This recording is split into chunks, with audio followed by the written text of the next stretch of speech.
असम के एक छोटे से गांव जोगीपुर के पास घने जंगलों के बीच एक पुरानी हवेली खड़ी थी।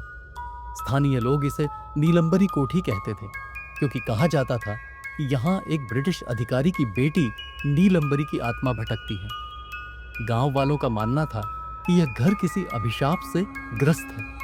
कोई भी इसके आसपास जाने की हिम्मत नहीं करता था, खासकर रात के समय। लेकिन एक दिन दिल्ली से आए 4 दोस्तों रोहन, प्रिया, अर्जुन और जया ने इस हवेली में रुकने का फैसला किया।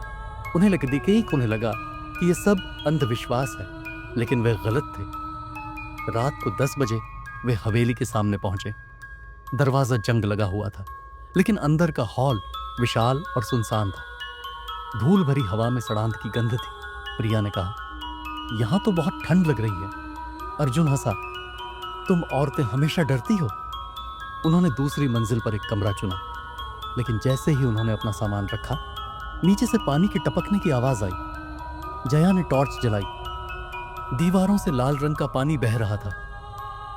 रात को 2 बजे रोहन की नींद टूटी। उसे लगा जैसे कोई उसके बाल खींच रहा है। उसने आंखें खोली और देखा कि एक लड़की सफेद लिबास में उसके सिरहाने खड़ी है।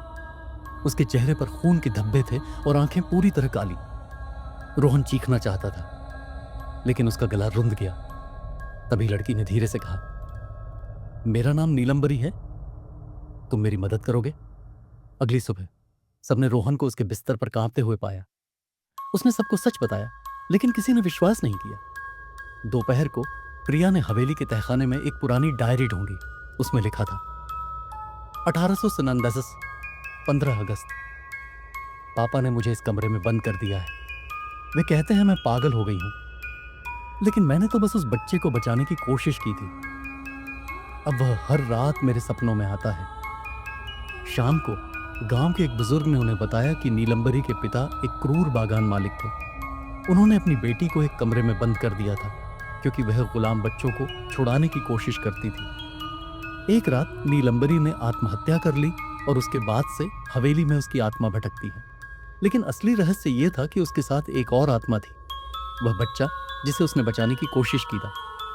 उस रात सभी ने अजीब आवाजें सुनी, रोने की आवाज, चीखें और दरवाजे खटखटाने की आवाज।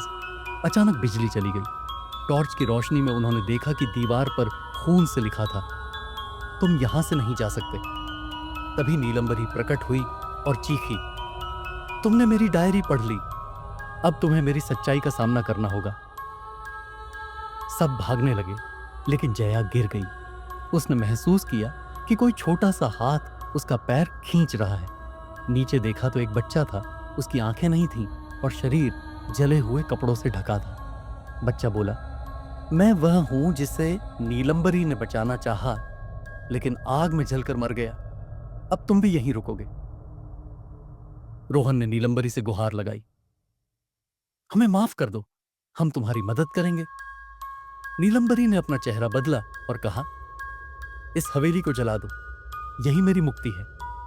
सबने मिलकर हवेली में आग लगा दी। जैसे ही लपटें बढ़ीं, नीलंबरी और बच्चे की आत्माएं धुएं में विलीन हो गईं।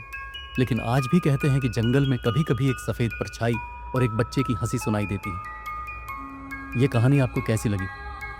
Thanks for watching Roy story channel.